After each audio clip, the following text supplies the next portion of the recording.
ನಮಸ್ತೆ. Terrace garden recipe. ಎಲ್ಲರೂ ಚೆನ್ನಾಗಿದ್ದೀರಾ ಅಂದ್ಕೊಂಡು ವಿಡಿಯೋ ಸ್ಟಾರ್ಟ್ ಮಾಡ್ತಾಯಿದ್ದೀನಿ. ಹೊಸಬ್ರು ಯಾರಾದರೂ ಫಸ್ಟ್ ಸರಿ ಚಾನಲಿಗೆ ಬಂದು ವಿಡಿಯೋ ನೋಡ್ತೀರಾ ದಯವಿಟ್ಟು ಸಬ್ಸ್ಕ್ರೈಬ್ ಮಾಡ್ಕೊಂಡು ನೋಡಿ. ವಿಡಿಯೋಗಳು ಸ್ವಲ್ಪನಾದರೂ ಇಷ್ಟ ಆದರೆ ಬೇರೆಯವ್ರಿಗೆ ಶೇರ್ ಮಾಡಿ, ನೋಡಿದವ್ರು ಹಂಗೆ ಲೈಕ್ ಕೊಟ್ಟರೆ ಇನ್ನೂ ಖುಷಿಯಾಗುತ್ತೆ. ಬನ್ನಿ, ಇವಾಗ ಗಾರ್ಡನ್ ನೋಡಿ. ಇದು ದೂರದಿಂದ ಫಸ್ಟ್ ತೆಗೆದಾಗ ಗಾರ್ಡನ್ನು ಇವಾಗ ಯಾವ ಥರ ಇದೆ ಅಂತ ತೋರಿಸ್ತೀನಿ. ಯಾಕೆಂದರೆ ಇವಾಗ ಸೌಗಂಧಿಕ ಪುಷ್ಪ ಅವೆಲ್ಲ ಇಲ್ಲ, ಅದರಿಂದ ಇವಾಗಿನ ಗಾರ್ಡನ್ನು ನಿಮಗೆ ಅಪ್ಡೇಟ್ ಕೊಡ್ತಾಯಿದ್ದೀನಿ.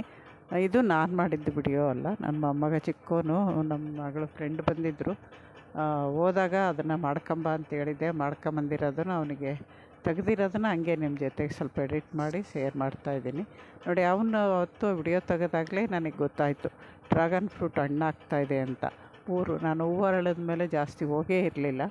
ಅವತ್ತು ಕಲರ್ ಬಂದಿರೋದು ನೋಡಿ ಖುಷಿಯಾಯಿತು. ಅದಾದಮೇಲೆ ಇನ್ನೊಂಚೂರು ಕಲರ್ ಬರಬೇಕು. ಇವಾಗ ಸ್ಟಾರ್ಟ್ ಆಗಿದೆ.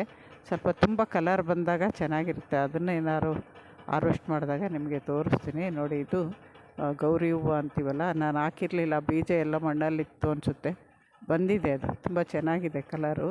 ಆಮೇಲೆ ಇದೆಲ್ಲ ಪೂರ್ತಿ ಗಾರ್ಡನ್ ತೆಗ್ದಿದ್ದಾನೆ. ಅವನಿಗೆ ಯಾವ ಥರ ತೋಚುತ್ತೋ ಆ ಥರ ತೆಗ್ದಿದ್ದಾನೆ ನೋಡಿ. ಈ ಥರ ಇದೆ ಇವಾಗ ಗಾರ್ಡನ್ನು. ನಾನು ಈ ಕಡೆ ಎಲ್ಲ ನಿಮಗೆ ಯಾವ್ಯಾವ ಗಿಡ ಹಾಕಿದ್ದೆ, ಏನು ಎತ್ತಾಗ ರೀಪಾಟ್ ಮಾಡಿದಾಗ ಎಲ್ಲ ನಿಮಗೆ ವಿಡಿಯೋ ಶೇರ್ ಮಾಡಿದ್ದೀನಿ. ಎಲ್ಲ ಒಂದೇ ವಿಡಿಯೋದಲ್ಲಿ ತೋರ್ಸೋಕ್ಕಾಗಲ್ವಲ್ಲ, ಅದಕ್ಕೆ ಚಿಕ್ಕ ಚಿಕ್ಕ ವಿಡಿಯೋನೇ ನಾನು ಈ ನಡುವೆ ಹಾಕ್ತಾಯಿದ್ದೀನಿ ನೋಡಿ. ಇಲ್ಲೆಲ್ಲ ನಿಮ್ ಗ್ರಾಸು, ಇದು ಒಂಥರ ಸದಾಬಹಾರ ಅಂತಾರಲ್ಲ ಅದು, ಇದು ಒಂಥರ ಮಾವಿನಕಾಯಿ ಶುಂಠಿ ಅಂತ.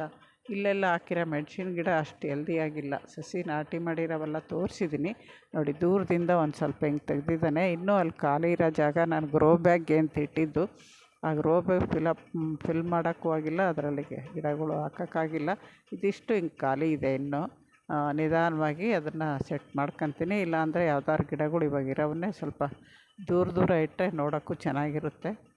ಅದಕ್ಕೆ ನಾನೇ ಹೋಗ್ಬೇಕು. ಹೋದಾಗ ಯಾವ್ಯಾವ ಪಾಟ್ಗಳು ಎಲ್ಲೆಲ್ಲಿ ಇಡಬೇಕು ಅಂತ ಹೇಳಿದ್ರೇ ಅವರು ತೆಗೆದಿಡ್ತಾರೆ. ಇಲ್ಲಿ ಬದ್ದೆ ಗಿಡಗಳಂತೂ ತುಂಬ ಹೆಲ್ದಿಯಾಗಿ ಬೆಳೀತಾ ಇದ್ದಾವೆ ನೋಡಿ. ಇದು ಈ ಕಡೆ ಸಾಲು ಪೂರ್ತಿ. ಆಮೇಲೆ ಇಲ್ಲಿ ನೋಡಿಸಿದ್ದೇನೆ ಗಂಟೆ ಹೂವು, ನಾಗಸಂಪಿಗೆ, ಆಮೇಲೆ ಕಾಸ್ಮಸ್ ಹೂವು. ಇಲ್ಲಿ ತುಂಬ ಹೂವಿನ ಗಿಡಗಳೇ ಜಾಸ್ತಿ ಇದ್ದಾವೆ. ಈ ಕಡೆ ಎಲ್ಲ ಬದನೆ ಗಿಡ ಬಿಟ್ಟರೆ ಇನ್ನೆಲ್ಲ ಹೂವಿನ ಗಿಡ. ತರಕಾರಿ ಗಿಡ ಏನಿಲ್ಲ. ಕರಿಬೇವಿನ ಗಿಡ ಒಂದಿದೆ. ಅಲ್ಲಿ ಸಪೋಟ ಗಿಡ ಇದೆ ನೋಡಿ. ಇದು ನುಗ್ಗೆ ಗಿಡ. ನುಗ್ಗೆ ಗಿಡ ನಾನು ಗ್ರೋ ಬ್ಯಾಗ್ ಹಾಕಿದ್ಮೇಲೆ ಚೆನ್ನಾಗಿ ಬಂದಿದೆ.